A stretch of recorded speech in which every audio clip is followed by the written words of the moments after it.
at sa inspirasyon. Yung award po na ito, inaalay po namin una sa lahat sa ating Panginoon. Pangalawa sa lahat po ng mga announcers, mga DJs po natin, mga technician, mga radio partners at mga station managers, lalong-lalo na po sa mahigit 12 million listeners po ng ating estasyon sa Luzon, Visayas at Mindanao at nasa labas din po ng ating bansa. Maraming salamat po. Manila Broadcasting Company pioneered Radyo Natin's operation with the first 100 community radio stations on December 16 of 1997. The ardent desire to democratize radio and to reach the unserved, remote, and neglected areas around the Philippine archipelago bravely exceeded the ridicule and tons of less encouraging reactions from the broadcast and the business sectors. Now, because of Radyo Natin, the so-called one-horse towns are given a voice and can now be heard.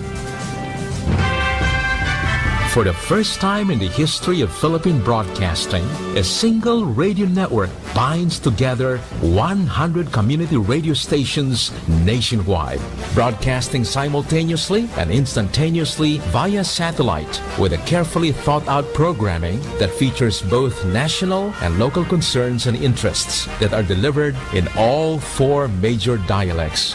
Radyo Natin stations are the only source of entertainment, education, and information in majority of areas never penetrated by other media organizations and serving more than 10.8 million captured listeners nationwide. These and more make Radyo Natin number 1 because it's the only one. Radyo Natin does not only give voice to the people, it also helped the government in creating jobs for the countryside, generating more than 600 jobs. Radyo Natin promotes economic activity in the countryside. Through radio programs and promotions, what used to be sleepy towns are now beaming with local competitive entrepreneurs with dynamic local business activities and events, effectively creating additional jobs and business opportunities. No wonder, after just a couple of years, more than 7 Radyo Natin areas evolved into cities. Truly, our confidence with the local government and its people paid off. Aside from the local government, the national government agencies extended partnership with Radyo Natin. These agencies need the support of Radyo Natin for them to effectively reach out to all Filipinos, either for information dissemination, outreach programs, disaster management, tourism, or simply a two-way communication avenue for a country and its people. Mula sa kinikilala at pinagkakatiwalaang pangalan sa larangan ng radio broadcast, pumapailan lang ang nag-iisang FM radio network na tunay na malawak at makapangyarihan. Our town, our radio. The power of information with more than 200 news and public affairs correspondents nationwide. The power of radio is within reach. Manila Broadcasting Company's Radyo Natin Network. Radyo Natin reinforces its unwavering commitment as a catalyst for equal opportunity and the right to be equally informed and heard, specifically for the marginalized sectors of Philippine society. After all, Radyo Natin, as the name literally implies, our own radio.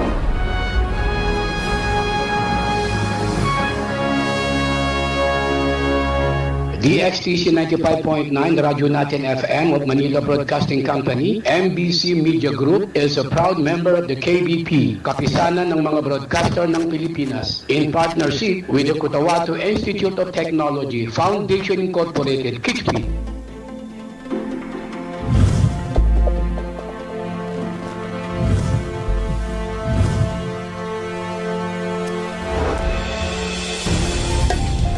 Libo, 100 isla, Luzon, Visayas at Mindanao.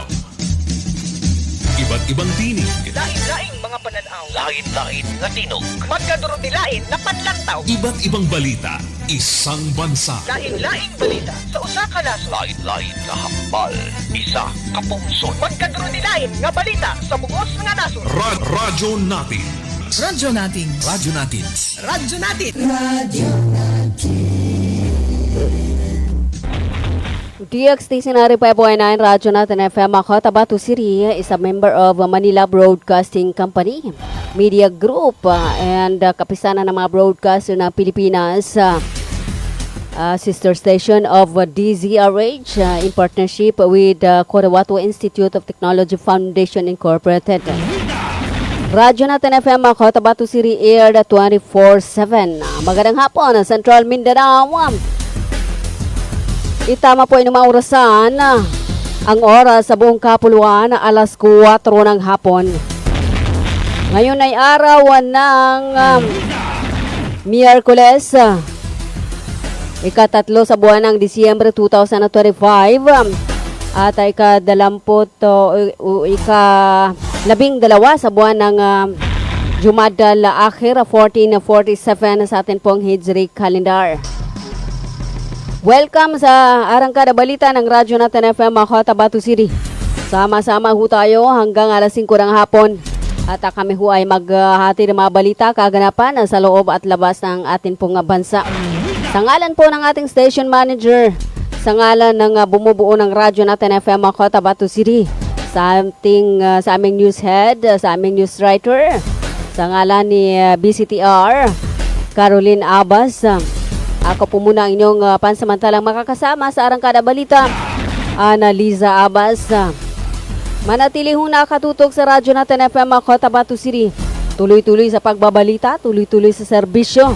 Sama-sama tayo Pilipino, sama-sama tayo Bangsamoro.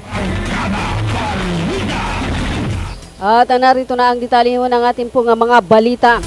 Namahagi ang MSSD ng 21 sets ng Early Childhood Care and Development Hygiene Kits para sa mga daycare learners na sa iba't ibang barangay ng Mapo na Tawi-Tawi noong December 1, 2025.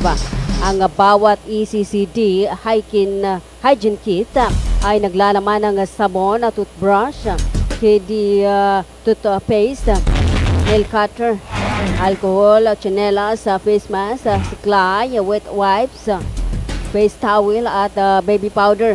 Ang nasabing kits ay personal na na-turn over sa mga nakatalagang child development workers ng mga daycare learners. Ang probinsya o provision ng ECCD hygiene kits ay naglalayong maturuan ang mga batang Bangsamorong naka-enroll sa mga child development centers sa kanilang personal na kalinisan at kasanayan sa pangalaga sa sarili.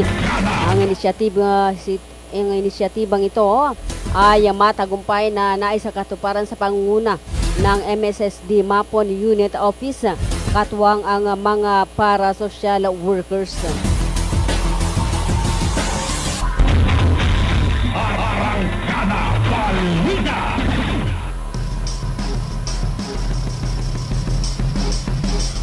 Samantala, isang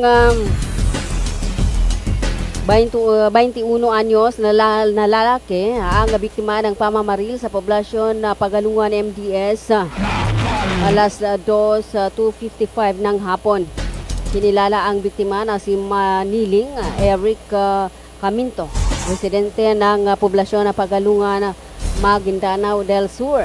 Nagtagmo ng 4 na tama ng bala na pinaniniwala ang buhat sa isang kalibring 45 na pistola, 3 sa tiyan at 1 sa paa. Sa ngayon ay patuloy ang pursuit operations ng PNP at ating mga kasundaluhan, particular at 4IB, Philippine Army at Provincial Mobile Force Company.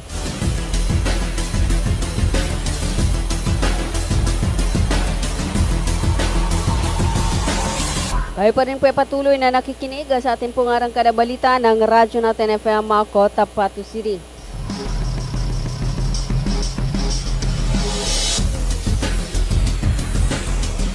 Samantala, Itin sangguniang panglungsod ng Cotabato City Regional Awardee at rank 1 regional finalist sa 2025 local legislative award. Kinilala ang sangguniang panglungsod ng Cotabato City bilang regional awardee at rank 1 regional finalist sa independent component city category ng 2025 local legislative award na ginawad December 1 sa J Park Island Resort and Water Park, Lapu-Lapu City, Cebu. Tampok sa parangal ang matatak na performance ng SB sa mahusay na pamahala at makabuluhang lokal legislation na itinuturing na patunay ng masigasig nitong serbisyo sa publiko. Ayon na kay Vice Mayor Juhair Madag, ang naturang tagumpay ay magsisilbing inspiration para sa mas lalo pang itulak ang mga pulisiya at programang direkta na ang pakinabang sa mga mamamayan ng Cotabato City. 12 minuto makalipas ng alas 4 ng hapon.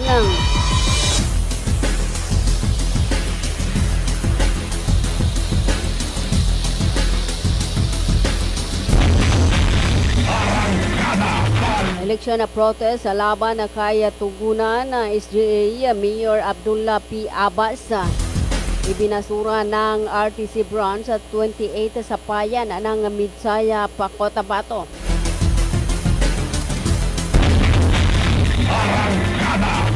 Pabor ang RTC branch sa 28 bilang alkalde ng tugunan ng Special Geographic Area kay elected Mayor Abdullah Kagi Bayan Abbas. Matapos ibasura ng Regional Trial Court branch sa 28 sa Midzayap ang eleksyon na protest na inihain laban sa kanya ng katunggali nitong noon na si Kap Sindato M. Karim. Batay sa inilabas ng korte, walang umano sapat o ebidensya upang patunayan ang aligasyon ng irregularidad sa halalan. Sa pagdinig, kinumpirma ni Election Officer Muhammad Asraf El Tawan-Tawan at ni Abbas ang suspension at muling pagpapatuloy ng halalan sa cluster present number 99080003 kabilang ang bilang ng karagdagang balota na maayos umanong naisagawa. Pinahayag ni Attorney Alanuddin Hassan, abogado ni Abbas, na naging matagumpay ang kanilang pagtatanggol at malinaw na napatunayan na wasto at legal ang paghawak sa halalan. Kaya nanatili ang pagpanalo ni Abbas bilang alkalde ng Tugunan Special Geographic Area. 14 na minuto makalipas ng alas 4 ng hapon.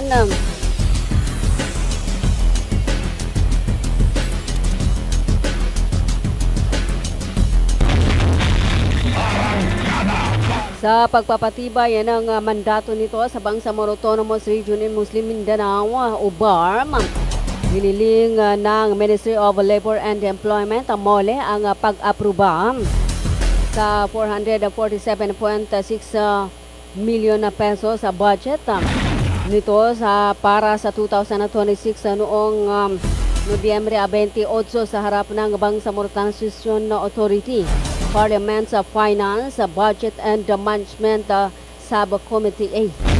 Ang mga opisyal ng MOLE, Director, pinuno ng mga division at kawani sa panguna ni Ministro Muslimin Bapa Mosema ay sumagot sa lahat ng katanungan ng subcommittee o maipagtanggol ang mga pangunahing programa, aktibidad at serbisyo ng ministeryo. Kasama sa mga programang ito ang regular na job affairs, mga programa para sa pagpapaunlad ng kabuhayan at internship, special na tulong sa trabaho at pagninegosyo, pagpapadali sa empleyado at pag-unlad ng kabuhayan para sa mga repatriated overseas Bangsamoro workers, kapakanan ng mga manggagawa at proteksyon sa mga batayang karapatan, regulasyon sa mga aktibidad ng recruitment, inisyatiba sa sahod at produktibidad para sa formal at informal na sektor at ang mga partikular na aspeto ng pagsasama ng mga serbisyo sa lalawigan ng Sulu upang isama ang isang Sulu satellite office. Pinalakas ang pakikipagtulungan para sa programa ng Transitional Development Impact Fund at pinahusay na mga hakbang upang maiwasan ang iligal na pag-recruit, human trafficking at irregular na migrasyon. Patuloy na inklusibo ang Moli Barm sa regular na pagpapatupad ng serbisyo publiko at sa pagpapanatili ng mga karapatan at kinakailangang pamantayan para sa parehong mga employer at manggagawa sa rehiyon ng Bangsamoro. 17 minutes sa mga kalipas ng alas 4 ng hapon. Kayo pa rin po patuloy na nakikinig sa atin pong Arangkada Balita ng Radyo Natin FM Cotabato City.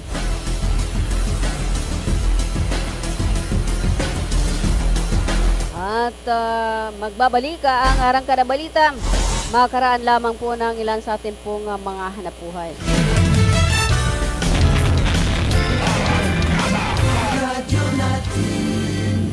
Assalamualaikum.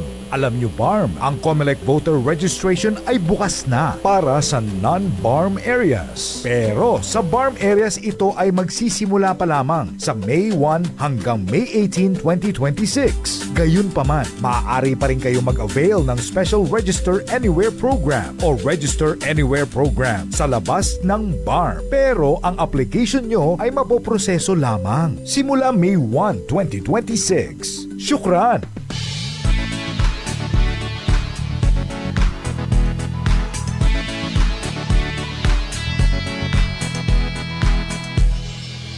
Hanap mo ba yung iba't ibang appliances? Lahat yan dito ating abot kaya.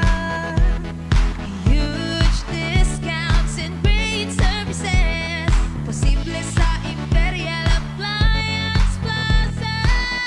Ilang katuig, nagahatag og serbisyo. Imperial Appliance Plaza, masaligan nyo. Imperial Appliance Plaza, home of quality appliances. Imperial Appliance Plaza, di kalidad na magkaya pa. Efficient delivery and services, ang number one suki ng bahayan.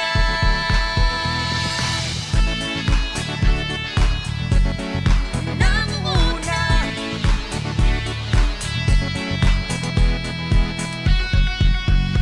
Imperial Appliance Plaza, home of quality appliances. Imperial Appliance Plaza, di kalidad na kaya pa.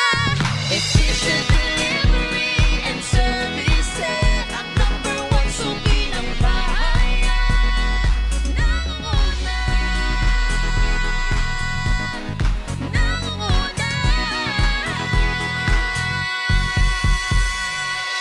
Bisitahin ang Imperial Appliance Plaza, located Makakuwa 35th Street, Lim, Poblacion 5, Cotabato City. Alam niyo ba ang tunay na kailangan ng ating katawan mula sa ating mga kinakain araw-araw? Nutrients ang tunay na kailangan ng ating katawan mula sa pagkain. Kung ang pagkain ay sagana sa nutrients, nakakatulong ito upang maging malusog ang mga cells ng ating katawan at maging malakas ang ating mga organs kagaya ng puso. Ang mga pagkaing sagana sa natural na preservatives ay may negatibong epekto sa mga cells ng katawan, dahilan upang manghina ang mga organs at magdulot ng iba't ibang karamdaman kagaya ng high blood, stroke at iba pang komplikasyon. Alamin kung paano mapangalagaan ang ating katawan sa pamamagitan ng natural na pamamaraan mula sa kilalang natural medicine doctor na si Doc Atoy Arboleda upang magkaroon ng oportunidad sa libreng konsultasyon at nutritional guidelines. Para sa makaragdagang informasyon, mag-text o tumawag lamang sa mga sumusunod. Hulma Ibra with cellphone number 0906-134-6056. Barangay Corintim, Dato Odin, Sinsuat, Maguindanao.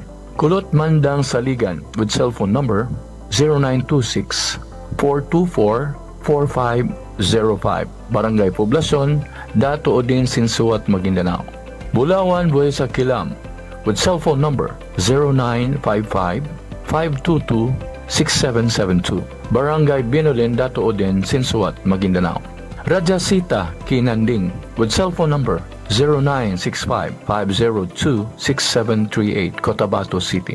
City Giar Wali with cellphone number 0916-799-2051, Barangay RHA, Cotabato City.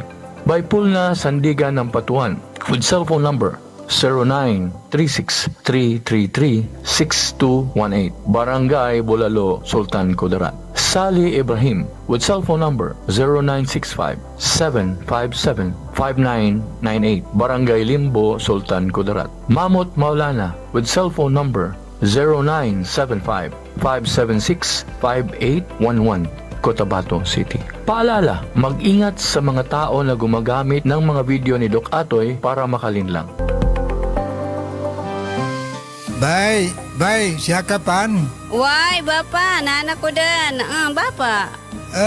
Bagi kako sa walay na nakinog ko adan hindi balita yani mana na pagsikap sa mata na narinyang ko ged kasaki na berhasil sikap pangingili ko dia ko pagkabate sa Quran kaya ko gere sa mapya nakyogo na makele ko pon sa mga laga ang mga manisan.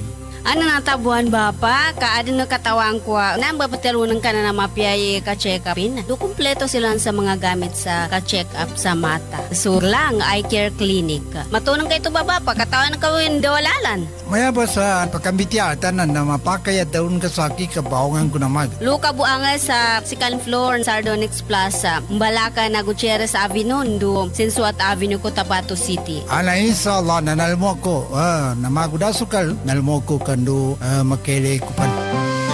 Mga pagali nami, mga pakat nami, ubangili kano sa mapeka check-up ni sa mata, undo kompleto yung mga gamit nin, naangay kano sa Glang Eye Care Clinic, matun sa second floor, Sardonyx Plaza, Malaka na Gutierrez Avenue, Sinsuat Avenue, Cotabato City. Mapakaya tamawag kano sa cellphone number nilan, 0966-024-6066. Kano email ad nilan, glangacc@yahoo.com. Angay kanudan sa Glang Eye Care Clinic. Glang Eye Care Clinic.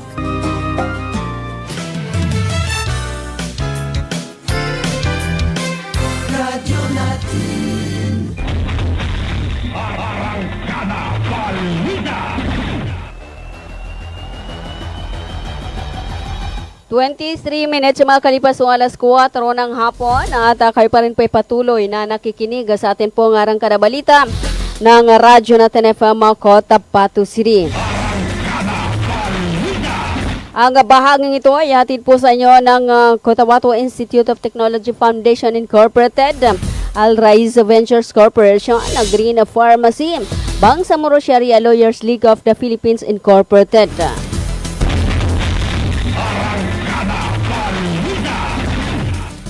Ministry of Labor and Employment, Molibar, sa pamumuno ni Molibar Minister Dato Muslimin G. Sema at sa kanilang General Director Dato Surab Abutazil Jr.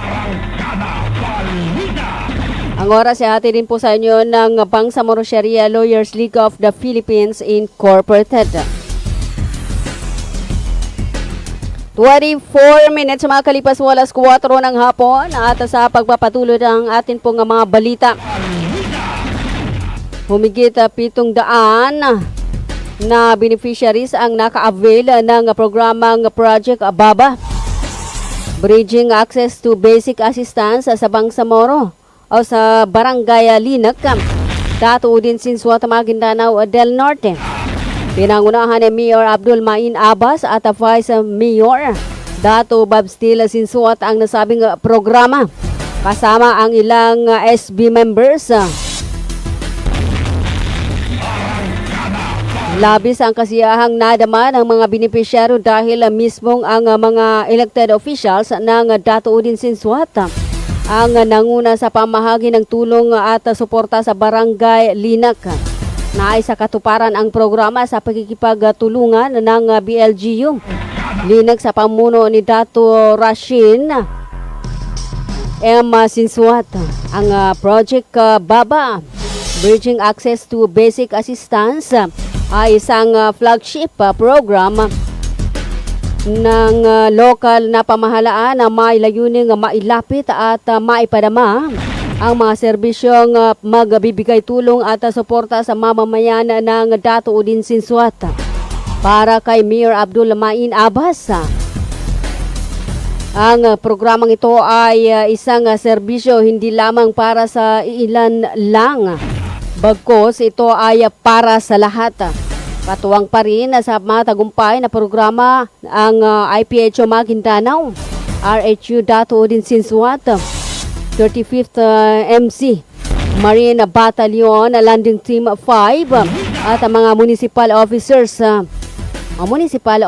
ng MSSD at MAFAR sa Datuudin Sinsuat, Maguindanao. 27 minutes makalipas ng alas 4 ng hapon at kayo pa rin patuloy na nakikinig sa ating pong arangkada balita ng radyo natin FM Cotabato City.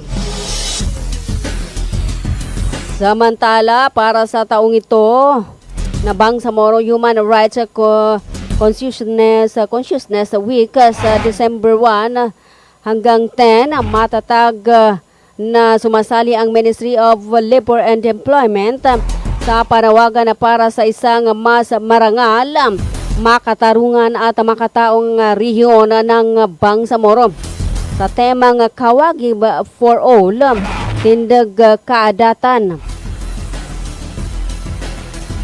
Patuloy na pinaglilingkuran ng MOLE ang mga manggagawa ng Bangsamoro sa pamagitan ng mahalagang mandato nito sa pangalaga at pagpapanatili ng karapatan ng sektor ng paggawa sa bahagi rin ng batayang karapatang pantao.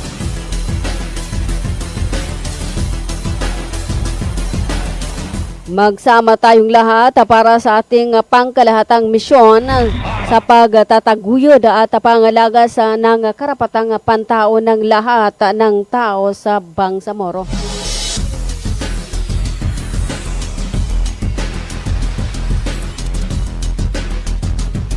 "28 minutes makalipas ng alas 4 ng hapon. Itinakda ng Commission on Elections ang Bangsamoro Parliament Elections sa March 30, 2026. Bagamat wala pang batas sa pagbabago ng distrito para sa Bangsamoro Autonomous Region in Muslim Mindanao, BARM. Sa resolution number 11181, inilabas ng COMELEC Inbank ang calendar of activities para sa parliamentary elections sa susunod na taon na kinabibilangan ng paghain ng certificates of candidacy, election at campaign period. Itinakda nito ang 4 na araw ng filing ng COC mula Enero 5 hanggang 9. Ang huling araw ng pag-post ng listahan ng mga kandidato ay sa Pebrero 2. Ang 3 buwang halalan ay itinakda mula Enero 29 hanggang Abril 14, kung saan ipatutupad ang gun ban sa buong rehiyon. Ang panahon ng kampanya ay mula Pebrero 12 hanggang March 28. Dahil sa automated ang parliamentary elections, ang final testing at sealing ng voting machines ay nakatakda sa March 27. Sinabi ni COMELEC Chairman George Garcia na itinakda nila ang petsa para magdaraos ng parliamentary elections sa pagkakalang may redistricting law. Nauna rito, inatasan ng Korte Suprema ang Bangsamoro Transition Authority o BTA na maglabas ng bagong BARM redistricting law pagsapit ng October 30, 2025. Inatasan din ng Supreme Court ang COMELEC na magpatuloy sa paghahanda at pagsagawa ng parliamentary election na hindi lalampas sa March 31, 2026. Gayunpaman, hanggang ngayon ay wala pang naaprobahang batas.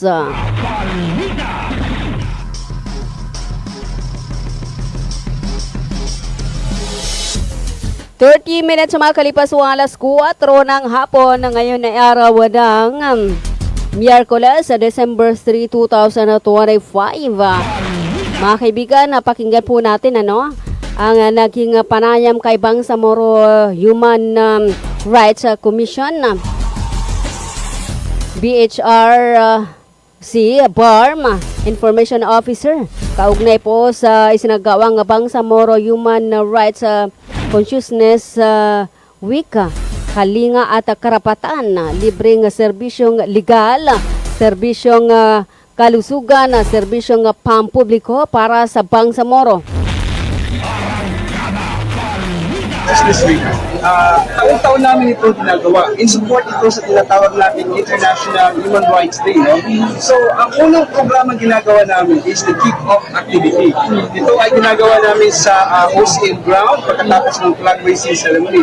So, doon gumagawa kami ng mga announcement kung ano ang mga mangyayari sa week-long celebration ng ating BHRCW 2025. Okay, so financial assistance, the grant of financial assistance, doon po sa mga nagdidiktima ng human rights violation sa ating mga kabangsamoro sa Pikit, sa SGA po. No?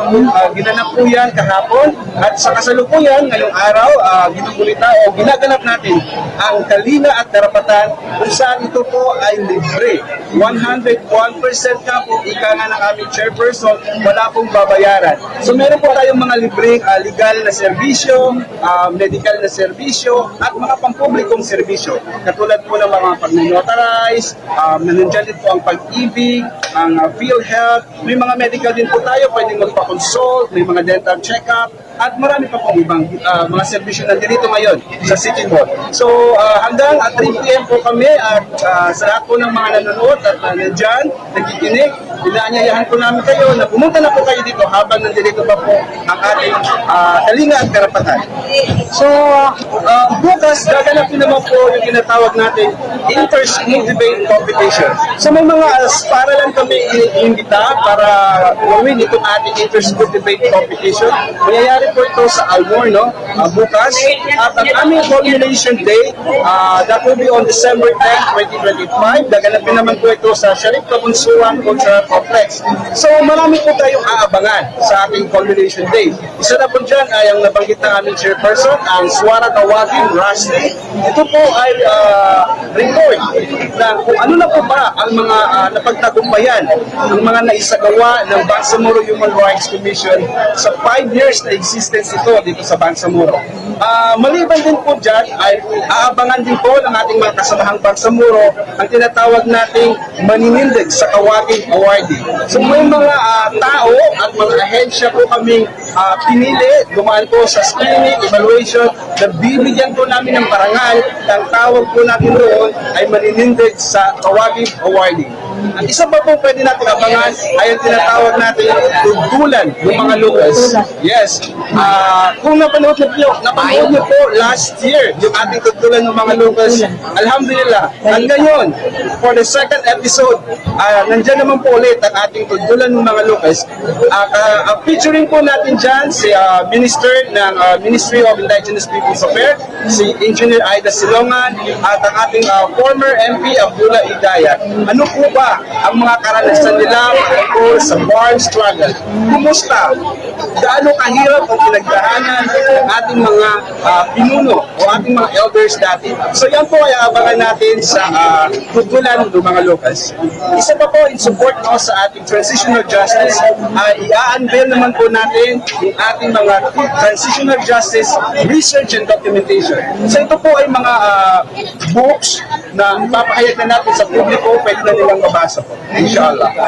Kasamahan namin Bangsamoro, sa loob man po kayo ng BARM o sa labas, kami po ay handang makipagtulungan sa inyo para po ating itaguyod, ipaglaban. Bigyan po kayo ng boses para po ating maitaguyod ang bawat karapatan po ng Bangsamoro. Huwag po kayong matakot dahil nandito po ang BHRC BARM. Handa po kami makipag-ugnayan at manindigan para po sa inyong lahat. Maraming salamat.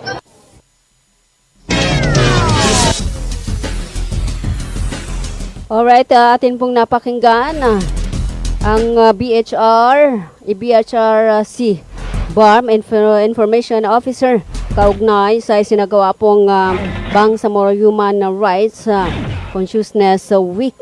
Kalinga at karapatan na libreng serbisyo legal, serbisyong kalusugan, serbisyong pampubliko para sa Bangsamoro.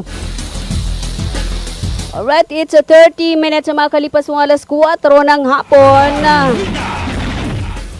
Tuloy-tuloy pa rin ho tayo sa atin pong balitaan. Samantala, kalabuso ang isang Peking pulis, presidente ng Coronadal City sa South Cotabato, na inireklamo ng extortion at naaresto sa isang entrapment operation sa barangay Singkang Airport, Bacolod City, Makalawa.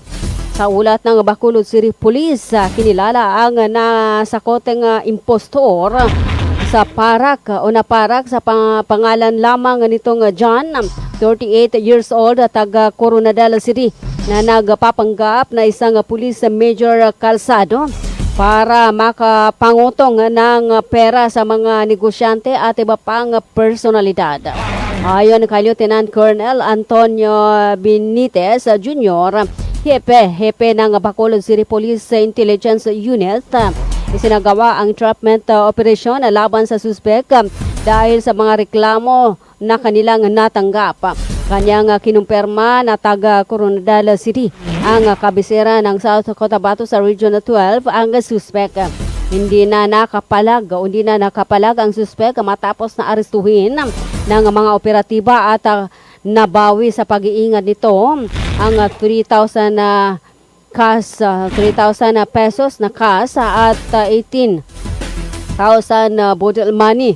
Ang modus operandi umano ang suspect ay takutin ang mga potensyal nitong biktima na umano ay isasagawang bypass operation na hindi na itutuloy kung sila ay magbabayad. Isa sa mga nagreklamo ay 16 na beses nang biniktima ng suspect na kinutungan ng aabot na sa 700,000 pesos. Naharap sa kaukulang mga kaso ang nakadetain na suspect.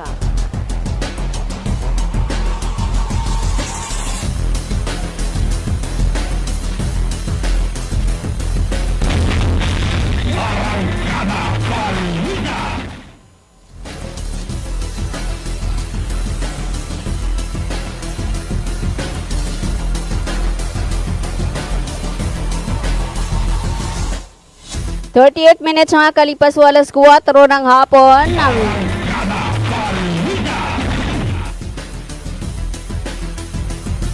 At pakinggan ho natin ang naging panayam kay Honorable Bob Steele ay Sinsuat, Municipal Vice Mayor ng Dato Udin Sinsuat, Maguindanao. Isinagawa kanina ang ika-11th regular session of the 26th Sangguniang Bayan ng Dato Udin Sinsuat Municipality. At session room, subject sub-office Tamuntaka, DOS Maguindanao del Norte, kanina December 3, 2025. May ginawa kaming ordinance tungkol sa mga proyekto na dapat na matutukan ng aming mga munisipyo, lalo na si Papa Mayor na pinapamadali sa amin kasi umabol na rin tayo ng oras kasi December na ngayon. Kailangan yung lahat na hindi pa nagawa or di pa natapos is dapat matapos at mayabol natin ngayong December. Sana tuloy-tuloy itong ginagawa nating kakabuti sa ating bayan. Siguro, yung wala na tayo lang katanungan siya. Sa session halos lahat na-cover ninyo yung lahat ng pinag-usapan namin. So, yung partners na lang po sa mga Oo. Si Babong, si Bapa, sumunod yung mga pagali. Kasi ngayon, anniversary natin sa Datong Din Sinswat. Dapat na maging masaya tayo. Gawin nating mapayapa yung celebration natin sa Datong Din Sinswat na may bigay sa taong bayan yung kasayahan at nagkataon na December na rin. Merry Christmas sa mga kapatid nating Kristiyano. Ibalik natin yung lahat ng mga ginagawa ng mga magulang natin noon na nagmamahalan. Tayo ngayon sa second generation is kumbaga pa yung ginagawa ng mga matanda noon is gagawin natin ngayon na magmamahalan tayo ngayon. Tatanggalin yung mga namamagitan sa bawat isa. Kasi yun ang pinaka-number one ngayon is pagkakaisa ng ating sambayanan dito sa Datong Din Sinswat. Ito lang ang hinihingi ko sa inyo, yung suporta para sa aming mayor, kasama na yung vice, yung mga councilor. Nandito na yun si Dabro Mangal. Ayan. Tapos si Natuto. Kaya nandiyan yung mga kasama ko na councilor sa labas kasi nag-session kami ngayon. Sana tuloy-tuloy yung nakikita natin ngayon sa Datong Din Sinswat na mapayapa. Meron lang mga konting mga problema pero nakakaya ng mga ma-resolve. At siya nga pa, yung gagabi, di ba may nangyari din sa Margas, yung na-disgrasya na motor. Yan, is dating may may ordinance na kasi dati yan. Alam mo naman kasi itong mga kabataan, napakatigas sa mga ulo. Kasi yung namatay, nadamay lang kasi yun. Nag-racing yung mga bata. Marami man sila nag-racing. Tapos yung sa unahan, kasi yung motor na isa, hinila nung motor din. Payong-payong yung nila. Na hindi kasi nakita kay gabi, madilim. Tinamaan, kaya namatay yung isa doon. Masakit sa atin na may nangyayari na ganyan. Pero sige lang, nag-usap din kami ni Papa Mayor, pati mga councilor, na kung ano yung magandang gawin dyan, or anong pwedeng batas na ipapatol sa mga matitigas na ulo. Sana iwasan na ninyo na aabot pa tayo sa magkahulihan tayo. Kasi kung magkahulihan tayo, 100% na may multa kayong matatanggap. Kaya tinanin niyo yung nangyayari yun, nakakadamay kayo sa mga taong binuwi na matay, di pa may pamilya yun o na mga nawalan ng magulang yung mga bata. Kaya isipin ninyo na kayo yung mga bata na matitigas ang ulo, nag-drag race, hintuan na niyo yan kasi marami na naging problema dito sa Datong Din Sinswat dahil dyan. Kaya sana itong pinapanawagan ko sa lahat ng kasi yung pumunta dyan na nagda-drag race, is hindi lang taga Datong Din yan May taga Cotabato, taga sa Palayan, maraming bayan ang pinanggalingan. Diyan lang sila nagtagpo-tagbo para magkaroon ng drag race. Pero talagang pinagbabawal namin yan Kaya lang, doon sila sa walang pulis, walang katao-tao, lalong-lalo na dyan sa may unanang dito. Straight kasi yung kasada dyan Kaya yung hinahanap nila. Kaya sana humihingi ako sa inyo na tigilan na ninyo yung lahat ng ginagawa nyo. Kasi ayaw ko yung masaktan kayo, na mamultahan pa kayo. Kasi talagang i-implement namin yan. Ito lang ang masabi ko. Magandang hapon sa inyo. Magsama-sama tayo tungo sa ikaunad ng bayan ito. Shukran, wassalamualaikum. Alright, atin pong napakinggan na ang naging panayam kay Honorable Bob Steele Sinswat, Municipal Vice Mayor ng Datong Din Sinswat, Maguindanao sa isinagawa pong kanina na ika-11th regular session of the 26 Sangguniang Bayan ng Dato Udinsinsuat Municipality.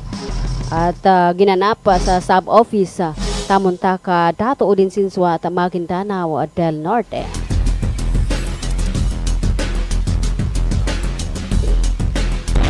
"45 minutes makalipas walas 4 ng hapon at dumako na ho tayo sa atin pong balitang pambansa. Sa atin pong balitang pambansa, nasa Pilipinas pa si Cassandra Ong na naharap sa kasong human trafficking. Ito ay ayon na kay Palace Press Officer Attorney Claire Castro. Ito ay base sa informasyon na mula sa Department of Interior and Local Government o DILG.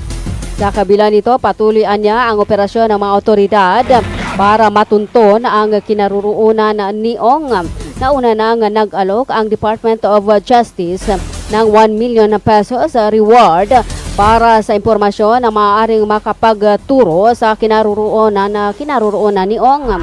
Ang reward ay ginawa matapos ibunyag ni Senator Erwin Gatchalian na si Ong ay nakalabas na ng Correctional Institution for Women sa Mandaluyong at patuloy pa itong nakakalaya. Matatandaan na naglabas ng warrant of arrest ang Angeles, Pampanga Regional Trial Court Branch 118 laban kay Ong dahil sa kasong qualified human trafficking kaugnay sa Lucky South 99 Pogo Hub.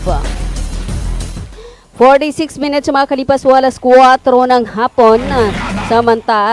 Samantala humarap si Pasig Representative Roman Romulo sa pagdinig ng Independent Commission for Infrastructure ICI nitong Miyerkules, December 3, kaugnay ng mga umano'y anomalya sa mga flood control project. Nag-request si Romulo ng executive session na anyay kailangan dahil sa banta umano sa kanyang buhay sakaling maisa publiko ang kanyang testimonya. Pinagbigyan ng komisyon ang kahilingan ng kongresista. Matatandaang idinadawit siya ng mag-asawang Curly at Sara Diskaya sa umano'y pagtanggap ng kickback mula sa ilang flood control projects. Aligasyong paulit-ulit nang itinanggi ni Romulo na kaalyado sa politika ni Pasig Mayor Vico Soto na siyang unang nag-expose sa mga Diskaya. 47 minutes makalipas walas 4 ng hapon. Sa iba pa nating mga balita, pinabulaanan ng Malacanang ang aligasyon na may kinalaman ang Administrasyong Marcos sa pag-suspende kay Representative Kiko Barzaga Cavite kasunod ng pahayag ng kongresista na ginagamit umano ang pangalan ng Pangulo laban sa kanya. Sa isang press briefing nitong Martes, kahapon, December 2, sinabi ni Palace Press Officer Claire Castro na mali ang pagdawit ng mambabatas kay Pangulo Marcos Jr. sa kanyang pagkakasuspende. Dagdag pa niya, maging ang sinasabi ni Bargaza na di umano'y disinformation na laban sa Armed Forces of the Philippines o AFP ay walang kaugnayan sa Chief Executive. 49 minutes makalipas walas 4 ng hapon. Kayo pa rin po patuloy na nakikinig sa atin pong arangkada balita ng Radyo Natin FM Cotabato City. Tumatanggap na ng application ang Korte Suprema para sa mga kukuha ng Sharia Special Bar Examination sa susunod na taon. Ayon kay Supreme Court, nagsimula kahapon ang application period para sa 2026 sa Sharia Bar Examinations. Tatagal ito hanggang alas 5 ng hapon sa December 12, araw ng Biyernes. Inilabas na rin ng Office of the 2026 Sharia Special Bar Chairperson ni Associate Justice Henry Jean Paul Inting. Ang iba pang detalye gaya ng application fees at proseso ng pagbabayad. Pinaalala naman ni Justice Inting sa mga kukuha ng pagsusulit na maghanda ng mabuti at ilaan ang sarili sa responsibilidad na kaakibat ng propesyon. Ayon na kay Justice Inting, ang mga hakbang na ito ay bahagi pa rin ng Supreme Court para palakasin at mapabuti ang Sharia legal system sa Pilipinas. Itinakda ang Sharia Special Bar sa May 24 at May 27, 2026.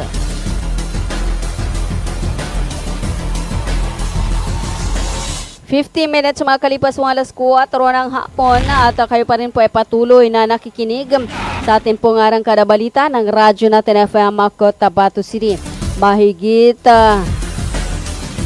30,000 na bagong guro ang target na ma-hire ng Department of Education para sa mga pampublikong paaralan sa 2026 kasunod ng pag-aproba sa budget para sa pinakamalaking hiring sa ahensya.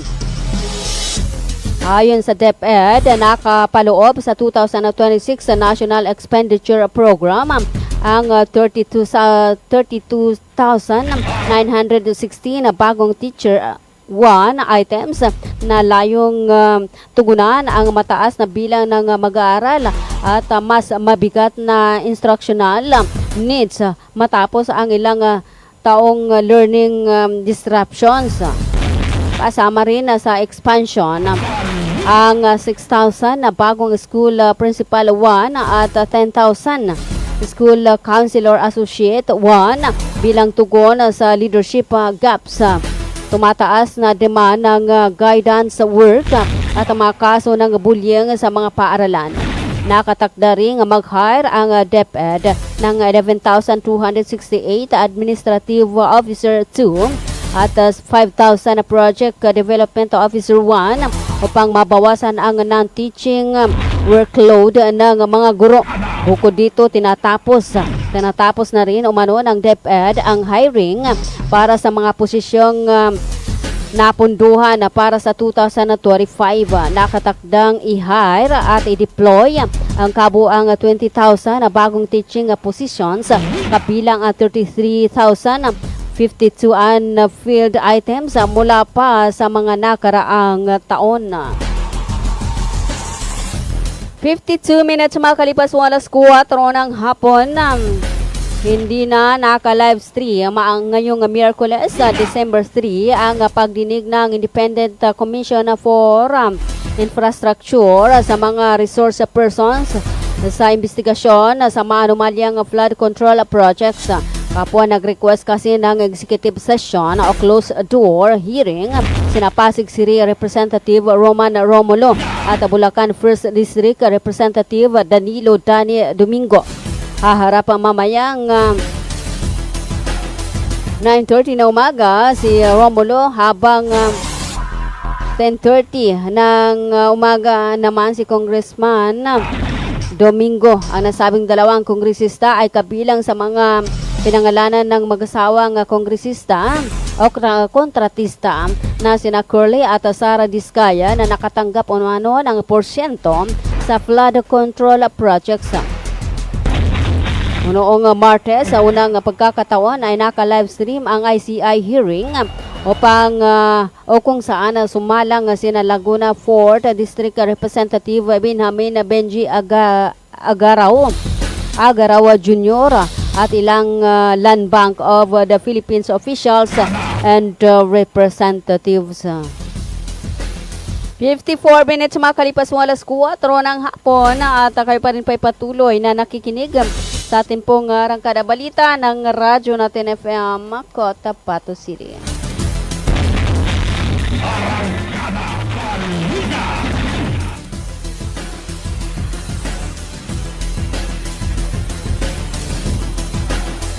Sa iba pa nating mga balita ay nanunsyo ni Independent Commission for Infrastructure Chairperson Andy Reyes ang pagre-resign ni Rogelio Singson bilang isa sa mga commissioner ng komisyon.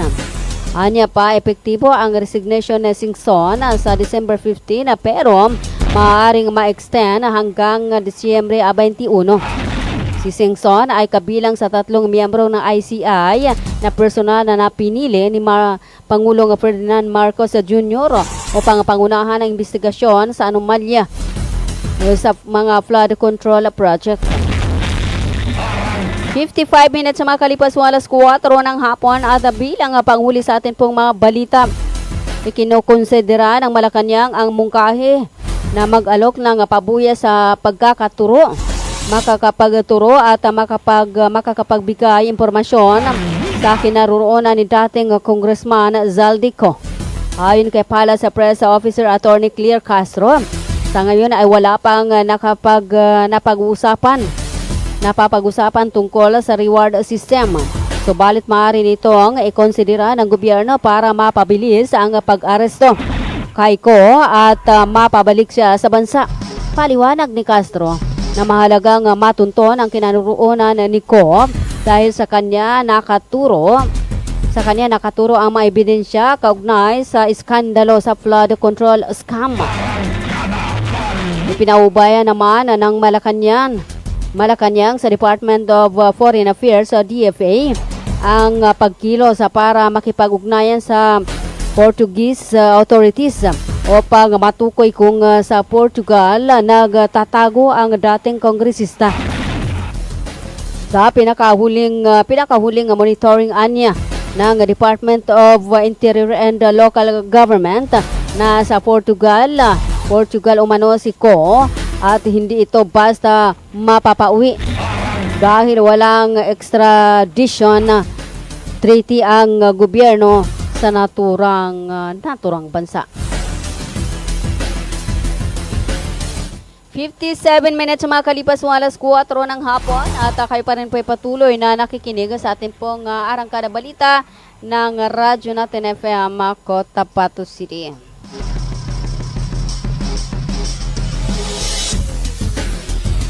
Hello kay Bay Umu Kulsum, Mintimbang Waya. Assalamualaikum warahmatullahi ta'ala wabarakatuh. Mga kabangsa muro mapya malula, mampa shout out. Kay Dato Tong Waya, watching from Purok Bayalabi, Barangay Dato Balabara na Sukran. Ayan, salamat din sa pakikinig at hello din kay Ma'am Sambay Adam. Hi Ma'am, salam sa iyo dyan. Good afternoon. Watching from Takurong Siri Sukran. Marami po kaming nakikinig ngayong araw. God bless you and I miss you. Ayan, maraming salamat po sa pakikinig at sa panunood. Hello kay Teps Gumla, kay Ma'am Normina Tiban, Arbaya kay Panalangin. Ayan, maraming salamat po sa pakikinig at sa panunood. At syempre sa lahat po ng ating mga kaibigan, hello kay Ate Nuraida Udasana na nakikinig sa mga oras na ito. Hello kay Miss Sagira Ibay, kay Ate Samira Tumagantang Ibrahim. Alright, wala na po tayong oras sa atin pong arangkada balita ng Radyo Natin FM Cotabato City. Ngayon ay araw ng Miyerkules at 3 sa buwan ng Disyembre 2025 at ay kalabing 2 sa buwan ng Jumadal Akhir 1447 sa atin pong Hijri Calendar. Sa ngalan po ng aming station manager, sa ngalan po ng aming news head, sa aming news writer, sa aming mga broadcast media engineers, sa ngalan po ni BCTR, Caroline Awas, ako po muna inyong pansamantalang nakasama sa Arangkada Balita, Analiza Abbas. Salamat. 59 minutes sa makalipas alas 4 ng hapon, manatili ho nakatutok sa Radyo Natin FM Cotabato City. Tuloy-tuloy sa pagbabalita, tuloy-tuloy sa serbisyo, sama-sama tayo Pilipino, sama-sama tayo Bangsamoro.